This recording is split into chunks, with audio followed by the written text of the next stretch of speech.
Welcome to Night Shadows.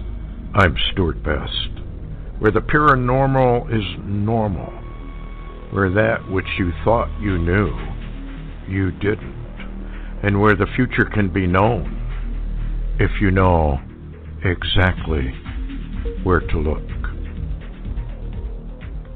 Well, hello, everybody, and tonight we're going to have a special show with co-host Larry Taylor.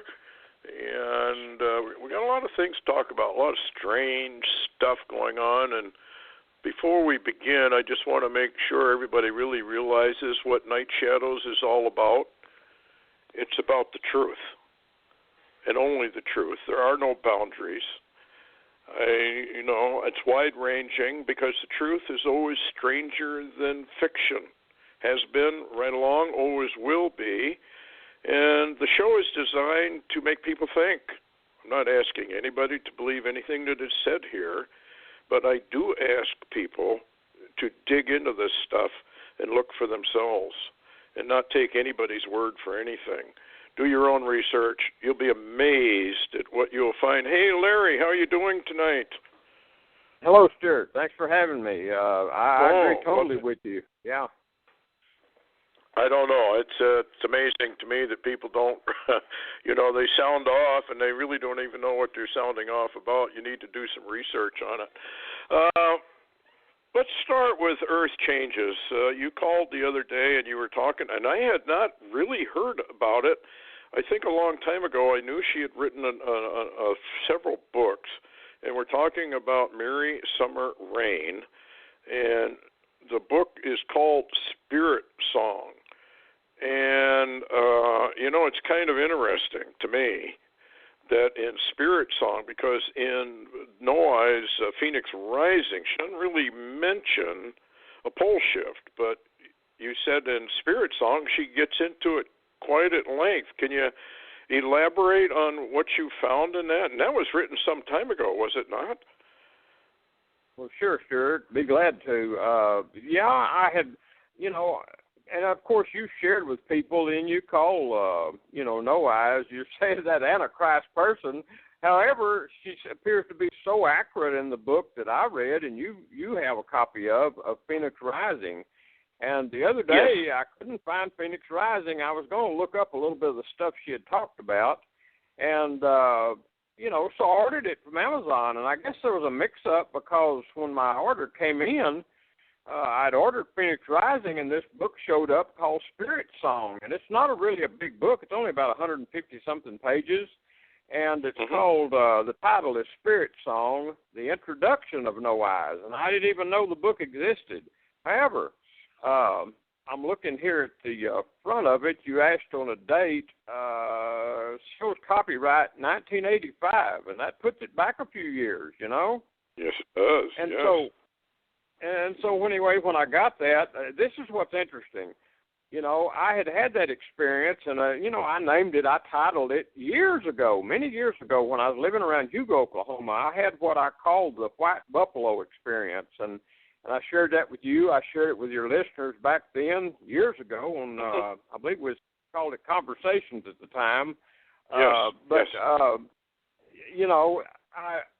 I actually, and I shared it with Red Elk, and he made a lot of comments, back to me after that, and we talked about that, and then, it kind of went to the wayside. It was up on a shelf somewhere, and I'd kind of lost contact. I knew about it, but nobody else seemed inclined to really worry about it, and you and I have mentioned it on a number of occasions as time went by, and then the other day, just before I got this book, Unleavened Bread Ministries with David Eels, came out, and he had someone that had a spiritual experience talking about a partial pole shift, and I read that, and, I didn't mention that when we talked the other day, but I'd read that, and then all of a sudden this book showed up, and I'm reading this book, and then I get close to the end, I had no idea that there was a partial polar shift occurred in any of No Eyes commentaries or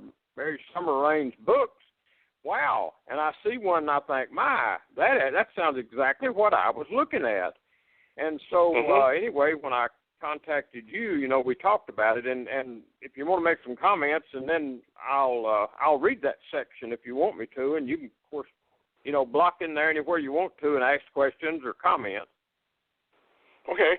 The only comment I would have before you begin is folks ought to get out their Bibles, which a lot of folks don't like, don't want to read, but you might want to turn it to Isaiah chapter 24, and you'll kind of find out how the Lord views Earth. It's kind of like a top, and it wobbles, and that wobble has been actually showing up. The Inuit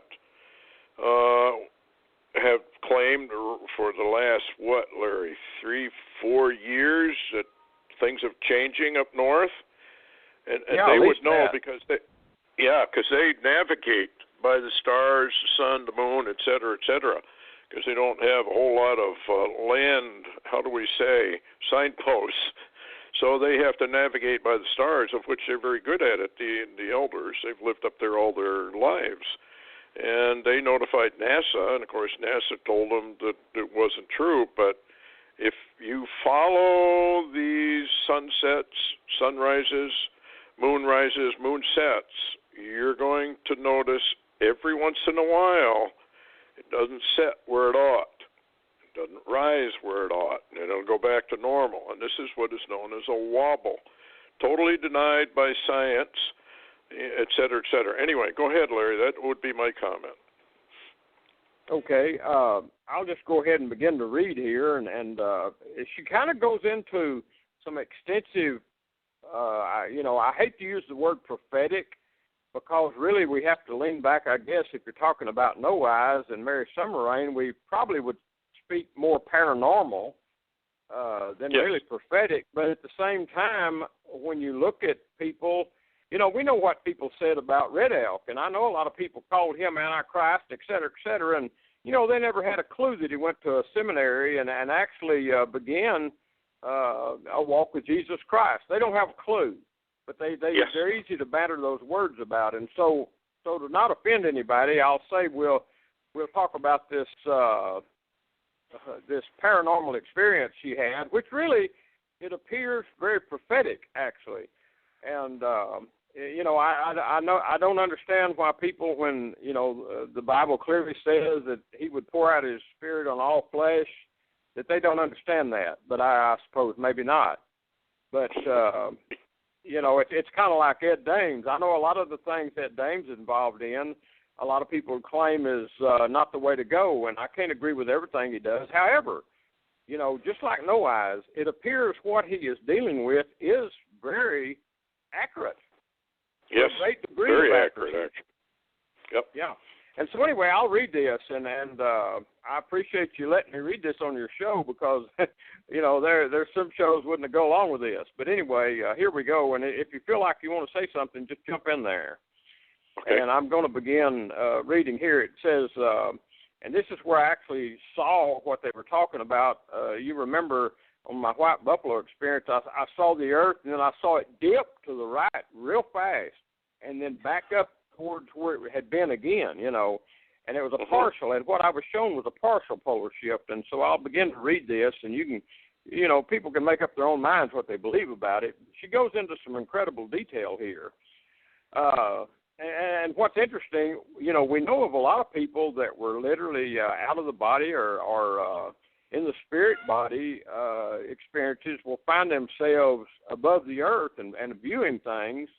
Well, this is the degree that they actually claim occurred to them. Though they don't say it's the Lord, they do, however, say it happens the same way that many people prophetically say it occurred for them, So anyway, we're talking about Mary Summer Rain and No Eyes. It says, and I quote, "We drifted down. We went through the upper atmospheric clouds. The view was so clear and visible, my mouth dropped open. I couldn't take my eyes from it as the great planet slumped on its side. It wobbled, then appeared to stabilize somewhat. Says Earth Mother in great pain, she rearranging herself. I was fascinated. I had met the old woman in the fine ether of the future. Says, we're going to go see.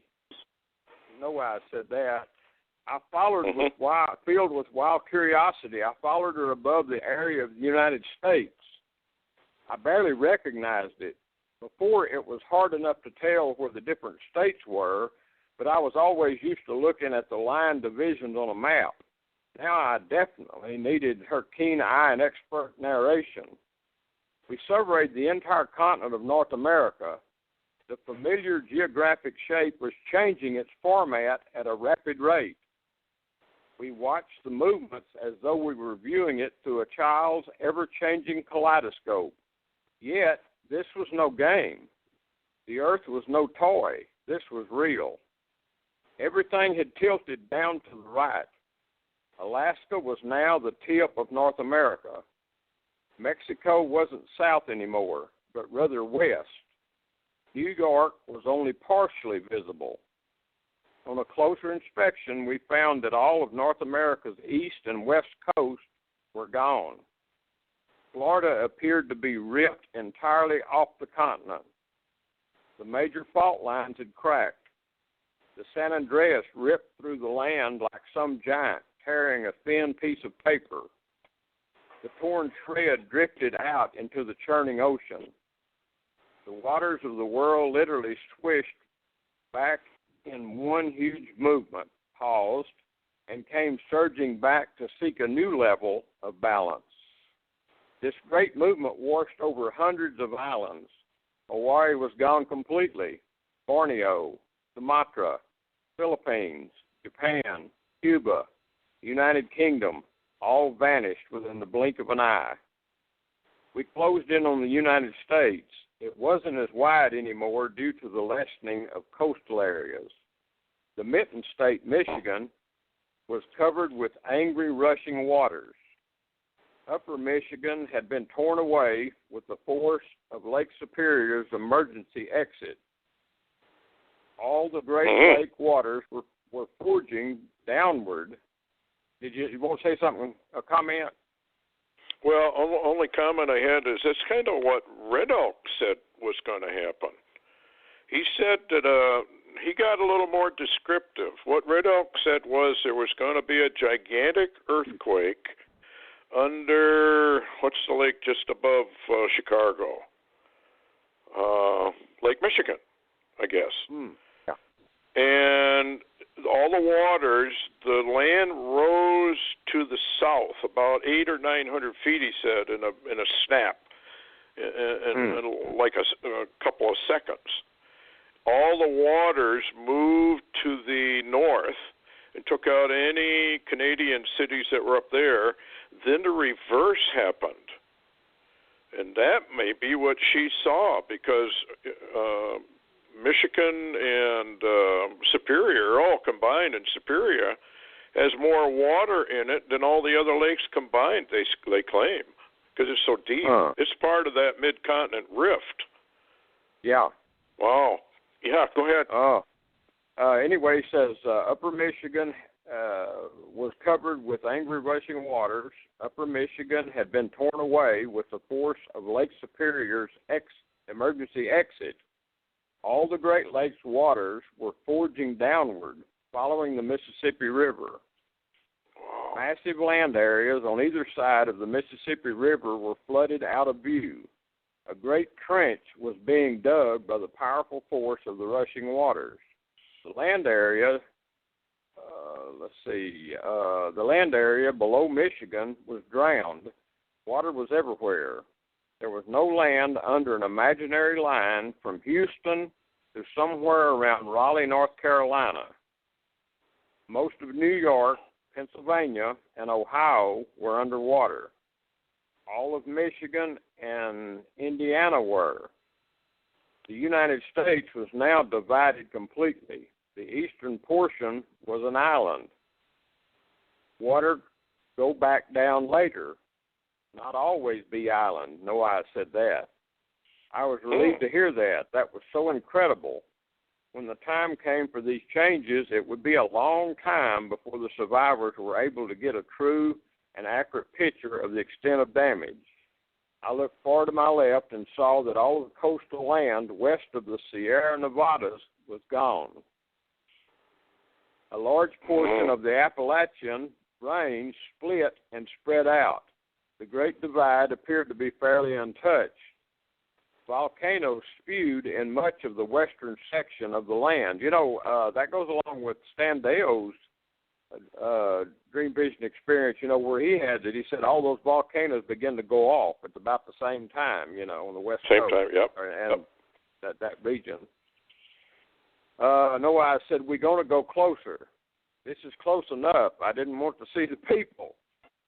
Summer remembers dream, huh? So apparently there was a dream involved. I hadn't read the whole book, so I guess there's a dream involved too. I nodded. Summer need to see. We go now. I reluctantly followed her beautiful spirit. The view of the earth grew large as if we were watching it through a telescoping lens. We descended directly above Omaha, Nebraska. I felt as if I was watching some horror movie conceived in the mind of evil.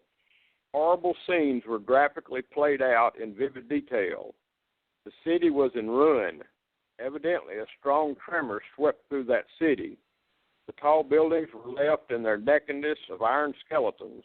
Concrete and glass lay scattered about in huge piles of rubble. People ran amok, screaming in hysterics. Gore was everywhere. Crushed and mutilated bodies lay in agony over the dead. Fires burned like torches from the gas lines. Hot electrical wires lay sparking. Total chaos. We drifted out into the suburbs. The scenes here were less massive in destruction, but they were typical of the larger city. The low buildings were leveled, and the ones still standing were being attacked by hordes of mindless people. They swarmed in every store that had any kind of food. They trampled each other, caring little for the injuries they were inflicting upon the humans underneath their feet.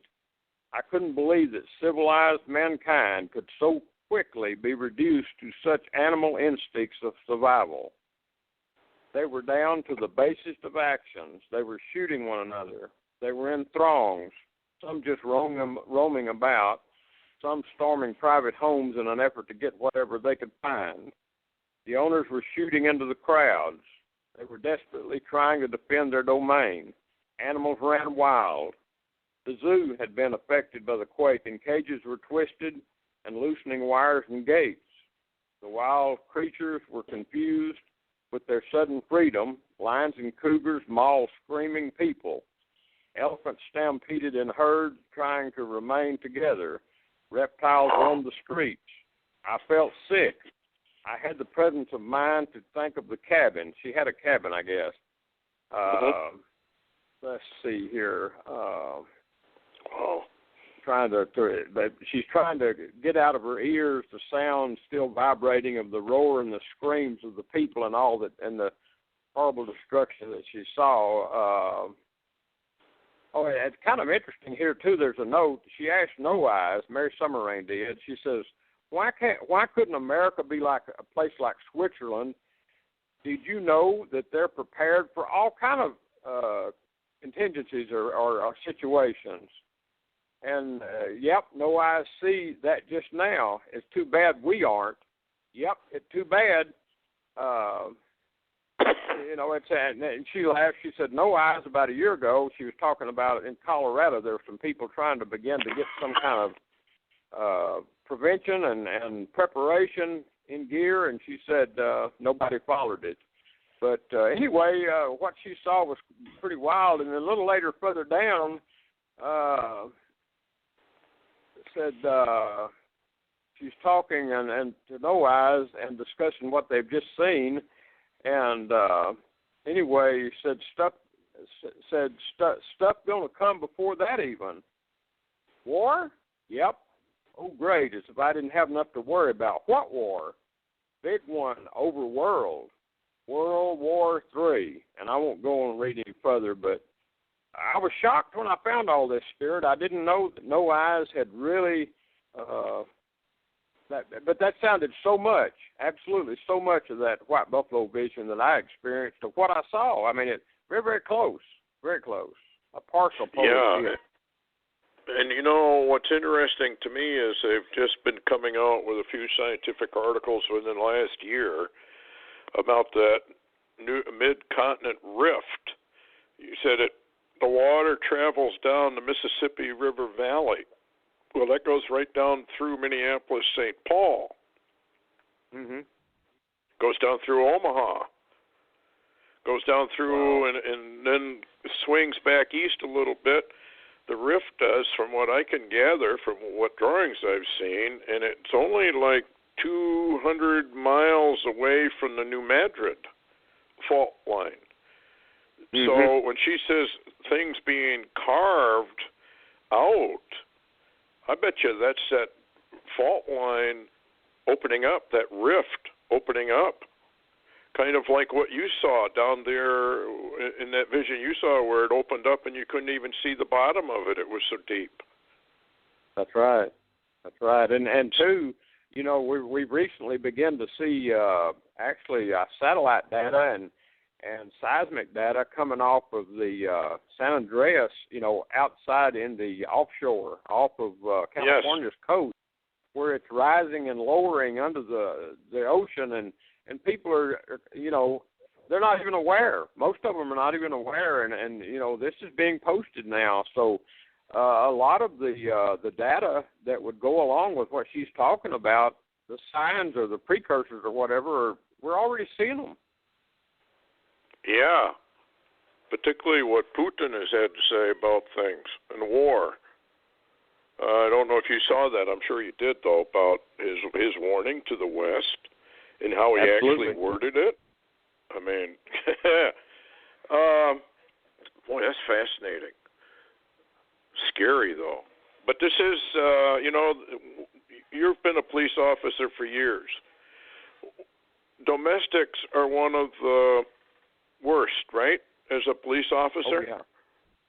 Yeah. And why is that? Well, the domestics are the worst because of the emotion. And, you know, you and I on some interviews years ago, you know, we talked about dealing with, rather than reasoning, and why you couldn't reason with people because of emotion, because, you know, I've noted through 35 years of dealing with people that are in high emotion, that when the emotion is operating in the individual, there is no reasoning to be had. It does not exist to them. And we're seeing this play out today. I've watched some interviews the last few days of some of the Black Lives Matter and others, and even people that are not, they're just regular citizens. They've had on, I guess you could say, panels, just panels of discussion on what's going on. They can't even talk anymore. They won't even let one person finish a sentence. They're screaming and yelling, and you're seeing this emotion play out in such a level that there's reason is fled. Maybe reason is just run down the street screaming, hunting somewhere to hide with wisdom. I don't know. Good way to put it. Well, I think, you know, and that was the point I wanted to get at to everybody out there.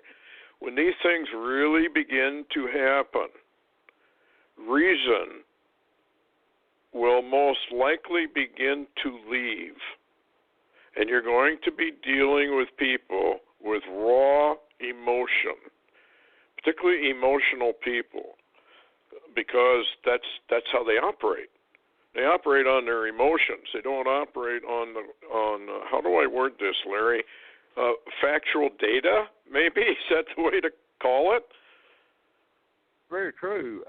You know, and the chaos and, I guess you could say, inhumanity that occurs in an event like this, that's probably extremely true because people, you know, literally go out of their minds.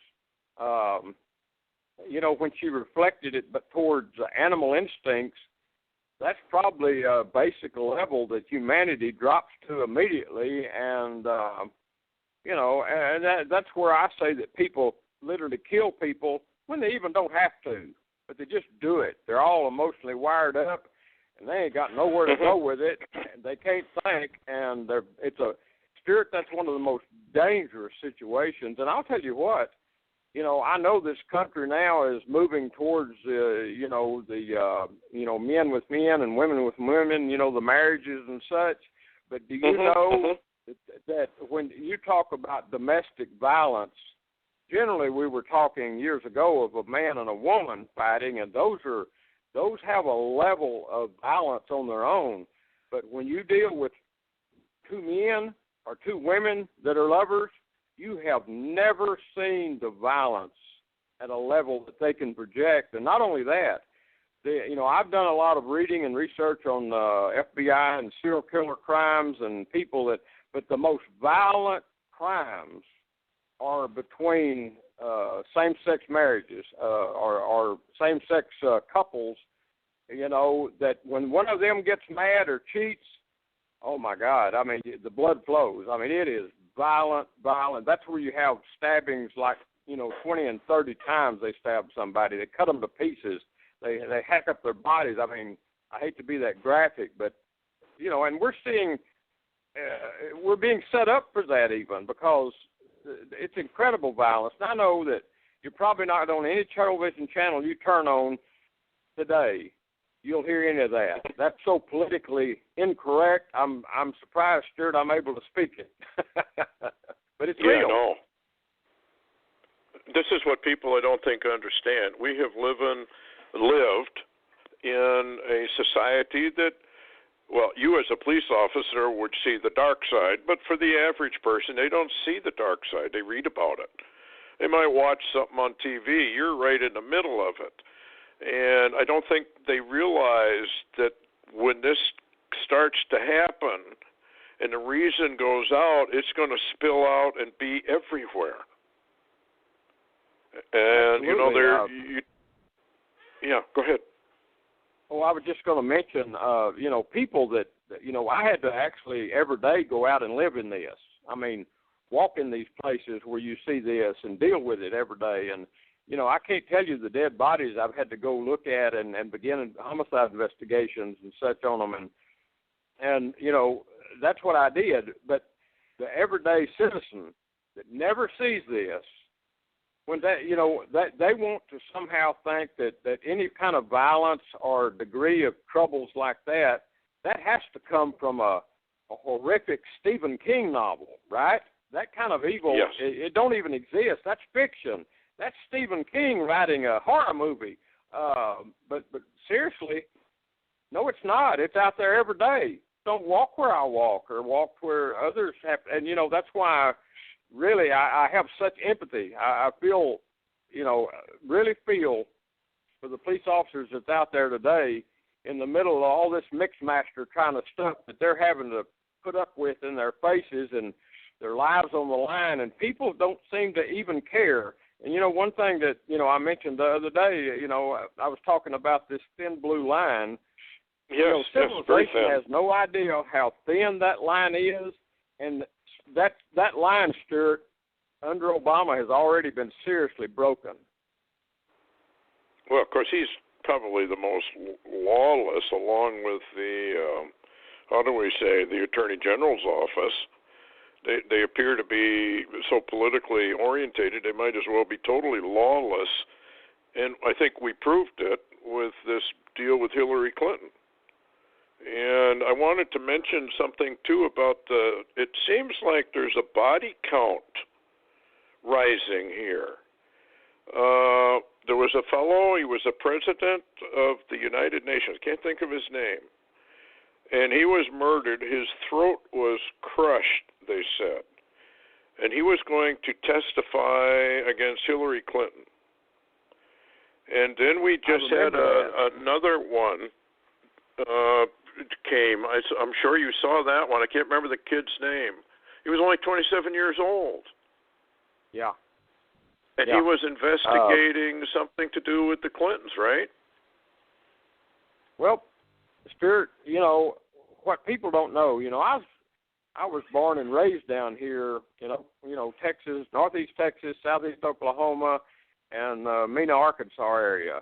So I became aware of the Clintons years ago. And, then there all of a sudden, there began to be, of course, there was the Mena connection, which everybody said, well, it couldn't be. There's nothing to that. And then you start finding all these people laying down and being run over by trains on railroad tracks in that region. And people say, oh, that's, nothing to it. That's probably somebody making something up. But, I tell you what, there were some that came out, and even some of those, I think, actually wound up a body count were those that were warning. And they were warning about the Clintons way before they ran that Bill Clinton ran for president the first time. And I remember some of those things, and some of them made a deal called the Clinton Chronicles that would just blow your mind, the background on that stuff, and the body counts and the lies, and these all we're seeing today is not new. This is old stuff. This has been going on for years with those same people, and you know what? I think about how they came out and they were warning people. Said if this kind of corruption can operate on this level in the capital of Arkansas in Little Rock, what would happen if they were given the presidency? And now not only have we seen that happen, we're seeing it occur again like a bad movie. Here we are again, and it's not. And people come out and they look at Benghazi, they look at all the lies and the subterfuge and the body count still being clicking on down the road. And Stewart, I don't think the earlier ones that were warning had any clue that they would be running for that office a second time. Yeah. Well, and then we have Judge Scalia. What happened to him? I mean, yeah, we saw that. And we got this kid. Yeah. And you know what's interesting, Stewart, is, and I know some people don't believe in the Torah codes, but I don't know how to account for some of the terminology and the wording they find in the Torah codes, that all of the events, even this, I want to read this one real quick here. Barry Rothman does Torah codes, and this Micah Johnson, the cop killer, that's what he termed, he titled a Torah code he just ran on July the 9th. And let me read the wording. And this is Hebrew words translated into English, the English words I'm going to read you, that Barry Rothman gleaned from the Torah codes. And number one, Micah Johnson. There's the guy's name that did it. There's the guy's name in the Torah codes written before he was ever born, And number two, shooter. Number three, the killer who takes a life. Number four, all who go out to war. Number five, terrorism. And so the Torah codes is talking about the shooter and by his own name, the shooter's own name, cop killer, and it talks about the one that's taken lives. But it also, that sounds a little prophetic. All who go out to war. Is this going to open up a can of worms called a civil war in the nation? Is this just the beginning? And then it linked terrorism. So if we watch the Torah code closely, of course, I know we look backwards on the Torah codes to know the questions to ask because we don't have a clue before it. But, this is what's interesting, Stewart. I talked to Augusto Perez the day before this shooting happened. He had just got back from a trip to Ecuador, and he'd been in a lot of prayer, and he came home, and he said, I had a burden that I couldn't stand. He said it was just tearing me up. This is the day before the shooting. This is July the 4th. And he said that he all of a sudden, he said, I was trying to pray through over that incredible burden, and he said, I've never had one that bad in my whole life. And he said, when I finally felt like I was feeling that burden lifting, I had a vision. Now, remember, this is before the shooting occurred. He said, in this vision, I saw the United States, and I saw a great sword being thrust into the midsection of the United States, and he said, I saw blood pour out of that wound around that sword. And then immediately thereafter, Dallas, Texas, and then we've got it in the Torah codes. All of this links together, all the prophetic, all the warnings, and I go back to even No Eyes and Red Elk and Ed Dames. All of this stuff seems to, if you connect all of these dots, they seem to be carrying a message, and a message to all of us that would look at it and listen. And it's warnings. it's warnings over and over and over, but we're not connecting enough dots to really understand. But I find that so fascinating, Stewart, that all of that seems to be coming at the same time. But now it seems to be more rapid, you know?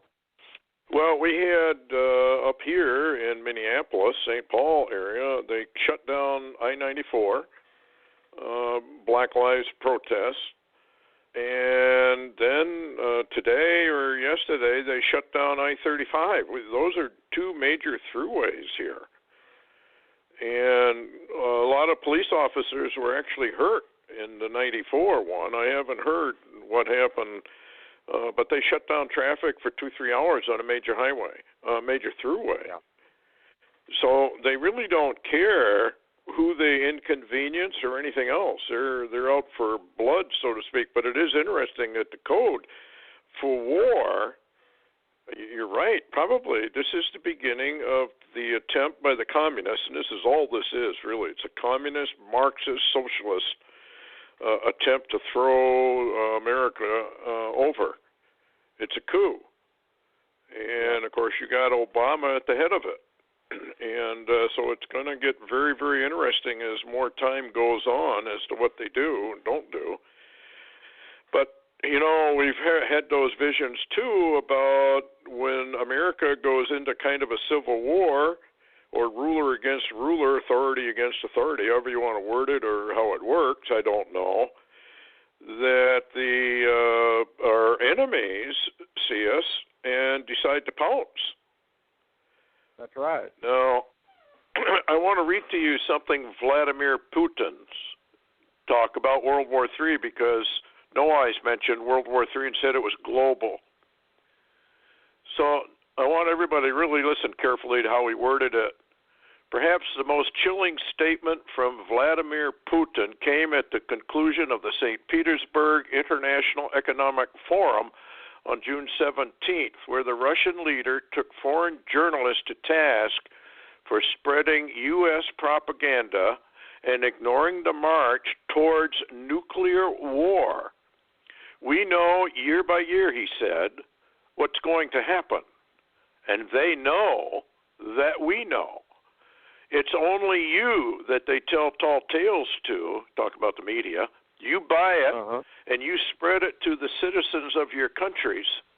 You people, in turn, do not feel a sense of the impending danger. This is what worries me. How do you not understand that the world is being pulled in an irreversible direction while they pretend that nothing is going on? I don't know how to get through to you anymore. I want you to focus in on that. How do you not understand that the world is being pulled in an irreversible direction? What's he telling us, Larry? I think he's telling us they know World War III is just around the corner.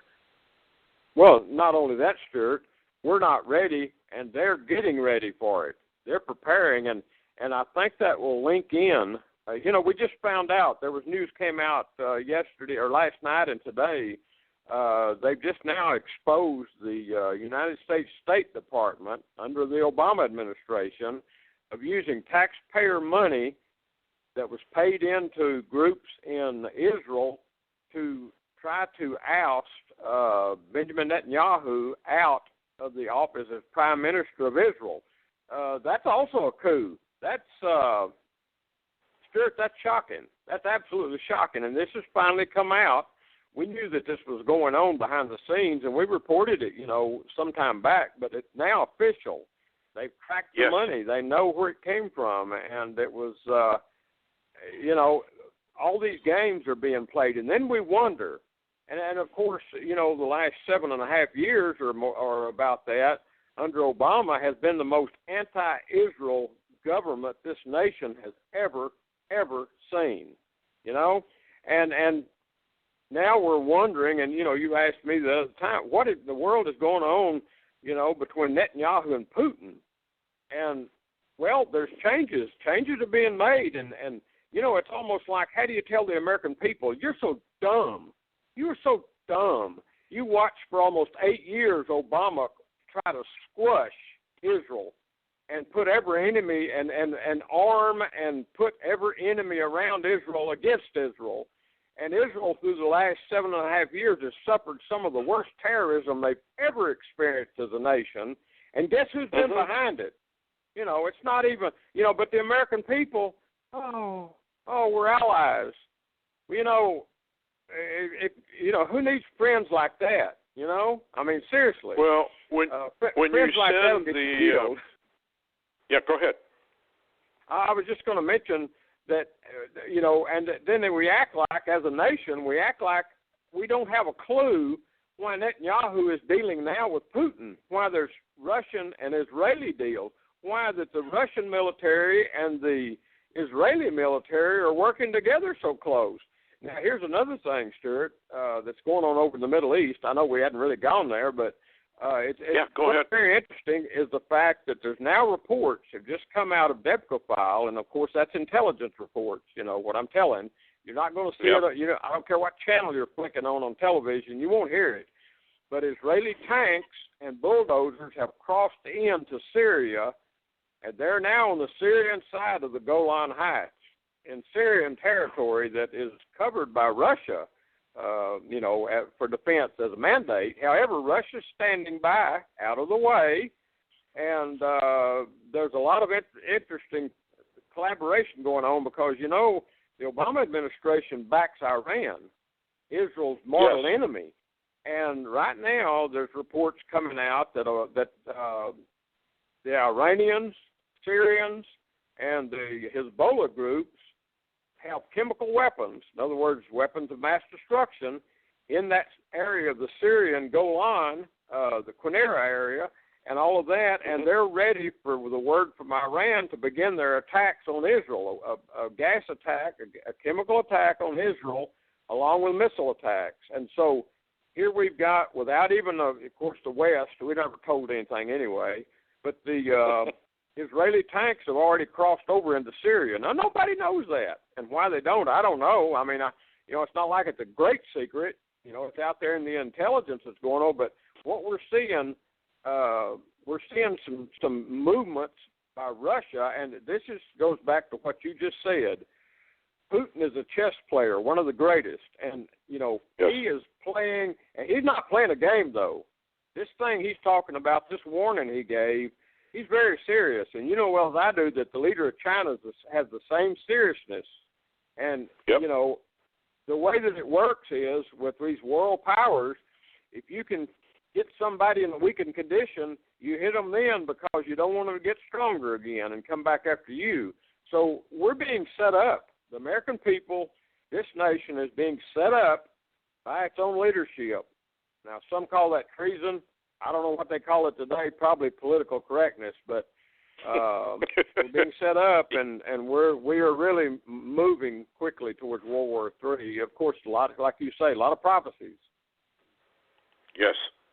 Well, what's interesting to me was the way he worded it, that it's like a foredrawn conclusion, like Psalm 2.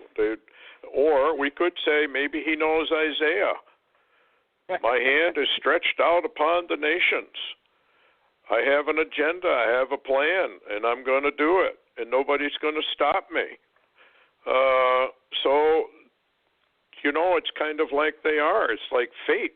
They can't stop it now. How are they going to stop it? So they take the whole world down with them. And here we have the destroyer inbound. There's more and more pictures of some weird things out there. And we have the gravitational wave coming. We heard about the insider who said they've actually seen it. I think they're preparing for it. Myself, I was reading the book of the Colburn, and one of the things they talk about in there is this star that they see. And it's weird because we're finding information that LaViolette had talked about for years and years. And now we're finding these articles written about it. So what we've got is we've got the destroyer inbound. We've got the gravitational wave coming in on a convergence model, which is probably why in the book of Daniel, and the Lord himself, I think somewhere in the New Testament, maybe Luke, I can't remember exactly where he says that there's a time of trouble not ever seen on the earth before. So, what's interesting, we're kind of, go ahead. Just to add right there where you were talking about the gravitational waves, I don't know if you saw my post the other day, but there's a post from a photograph from NOAA Space Weather that showed what they called gravitational waves in our atmosphere. Did you see that by chance? It was blue in color. Yes, I did see that. Okay, they and called that's it. They labeled it, Stewart, gravitational waves. They said what it was. Now, what it exists of is gravity. That's coming in. It's gravity that's in movement in our atmosphere that's invisible. However, the reason this is visible is because we've had a phenomenon lately called noctilucent clouds. They call it yes. that. And these clouds are clouds that are almost on the edge of space. They're really a phenomena. They're really a cosmic phenomena, basically, for our planet. And these clouds now, though, when I read this article and got this photograph and posted it, they have come down in the atmosphere. The gravity's involved, and these clouds in that shape that you saw in that photograph, Stewart, they said the gravitational waves, these were gravitational waves visible in the lower atmosphere and photographed that we've never seen before. And boy, I thought of what I thought of immediately was that gravitational wave that you talked about, the big one that's coming that changes so many things. Yes. And there we have, it's almost like some of this is warning signs, just like that photograph. That's a warning sign if you know where to put it, if you know where to apply it. Yeah, it's kind of a clue, a future clue. Look what's coming, folks. The only thing you'd have to add to that picture would be a blue star, a very bright blue star. That's what the human race is going to see, and I think they're going to see it in a fairly, close future. I don't think there's any question. We've already got the pictures of activity at the core of the Milky Way, and it's really active. In fact, it threw out a huge star that is leaving the Milky Way at a very rapid rate, and scientists are scratching their heads and never seen anything like that before. And as we have tried to point out numerous times, all the Lord has to do is tweak the laws of physics, and the whole thing is thrown out, and they're really going to be scratching their heads. What in the world is happening? They're not going to know, because they rejected the only book that gave them the truth. And people just don't want to read it, I guess. Well, I was thinking, too, at the same time, back when we was talking about the pole shift or the partial pole shift, or in other words, the Earth slumps and then tries to get back up and rearrange itself. What we do know, what we are aware of is really, is, as you brought out biblically, talking about Earth being like a top that was kind of wobbly, though. It kind of wobbled.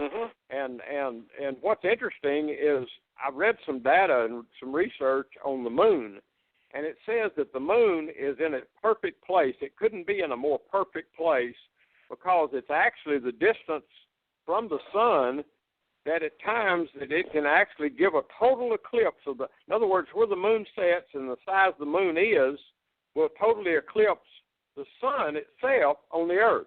Yeah, well, that could never happen except by design.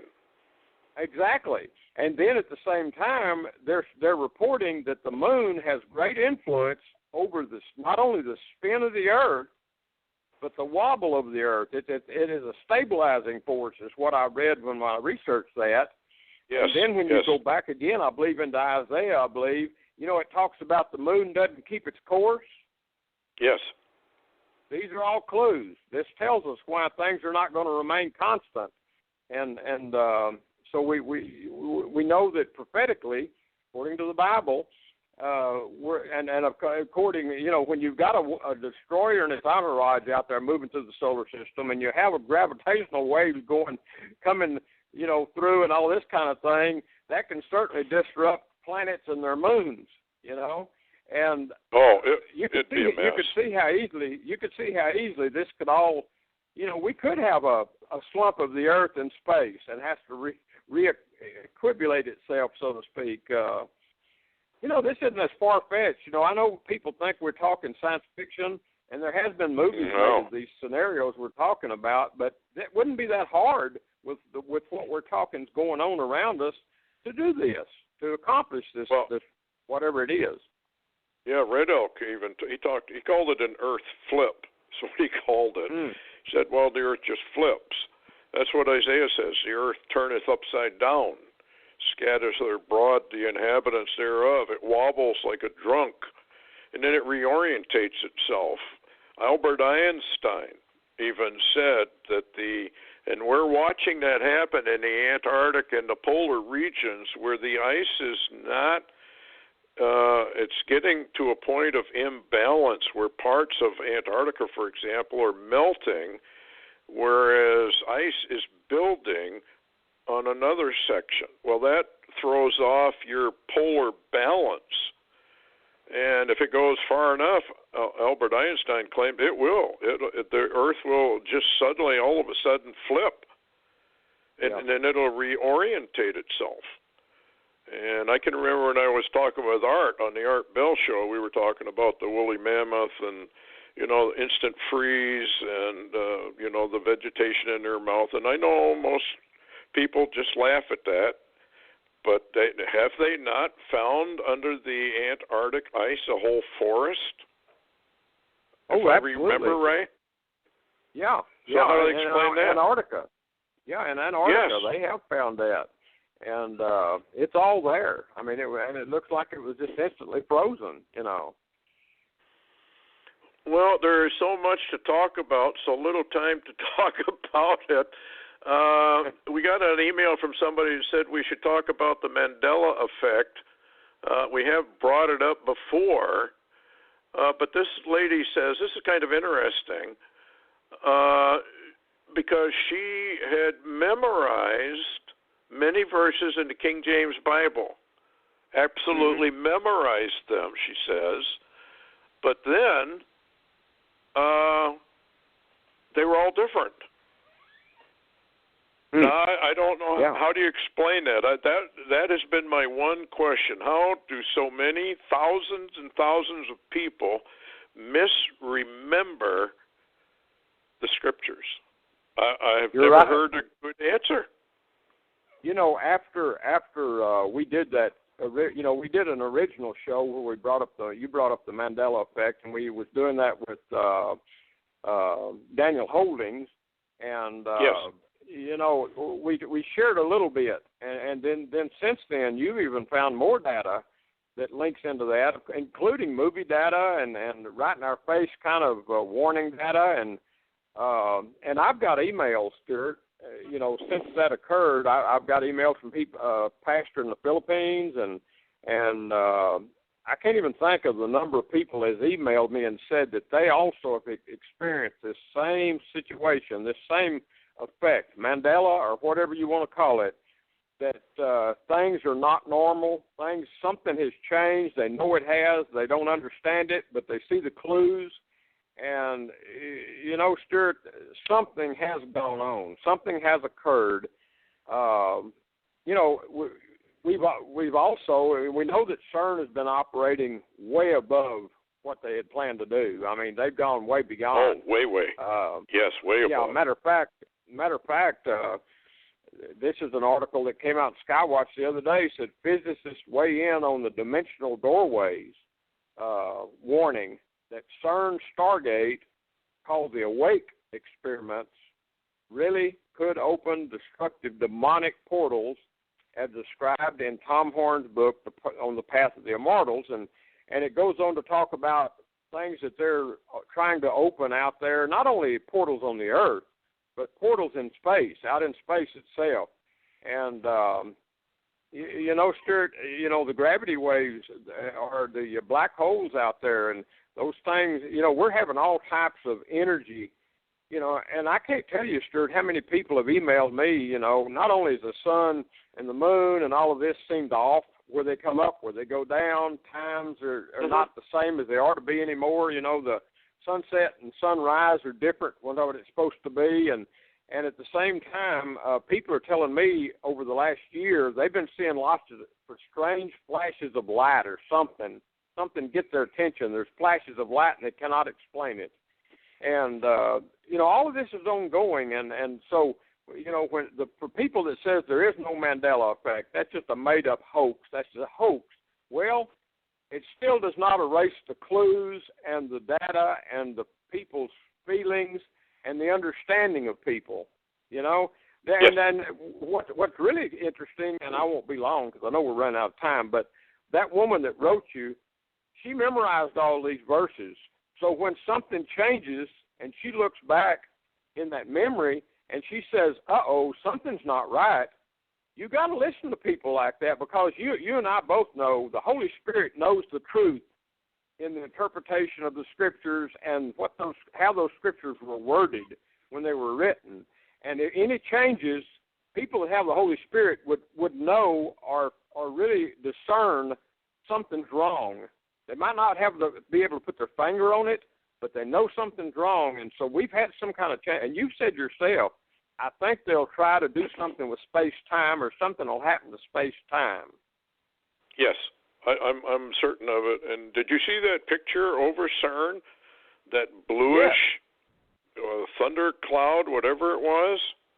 Absolutely. Yeah, that was when they were operating at very, very high power. I don't know if that's the same time that scientist vanished or not, and I give credence to the fact that scientist vanished, because I heard another story from a direct operator, and they had that same kind of thing happen out there at Los Alamos, he said. They hush all this stuff up. You'll never hear about it on the news, but there's so much bizarre stuff going on in the world today. How about UFO sightings? They're still on the increase, are they not? Oh, my Lord, they're off the scale. I'm watching, Richard Shaw keeps up with a lot of that, and, they're working on their Watcher series, but South America is just off the scale. Europe's off the scale. Russia, lots of it. Over in the Middle East, they're having sightings. The ones over America, it's every day. When you follow it a little bit, it's every single day. A lot of the stuff involves our atmosphere and entering space in that area, and the International Space Station, and it's continuous, Stewart. It's just almost a continuous, nonstop flow of sightings. Yeah, so that would mean to me that the spiritual wars are heating up, and the battle for Earth is, of course, it's been going on for souls for a long, long time, but I'm talking about the real turf war battles are going to start now. And, of course, the demons, they love to stir up mankind and let them destroy themselves. And I think maybe that's what Vladimir Putin was saying. We're going into World War III, and there's no way we can stop it. And didn't Obama make a comment similar? I can't remember. I seem like Obama he's more on cautioning people that we're not headed that way, but I don't really trust him. But listen, there's some old data that I've read about Vladimir Putin, and he does have a religious background, a church background in his youth and early days. So he may know some of these scriptures, and a good a chess player as he is, he's probably not leaving that equation out. I would think, and Netanyahu knows his Bible too, I hear, pretty well. Absolutely, yeah. So these guys, they know about Psalm 2, and like you say, I think they're wild cards. They may not play the game all the way through. They may rebel. Anyway, I thank you again for coming on. Been a very interesting show. There's so much more we should have talked about and didn't. But would you be available at all Friday, maybe? I'll call you offline, and we can talk about it. All righty. Okay. Well, everybody, I hope you took Vladimir Putin's warning to heart. Good night.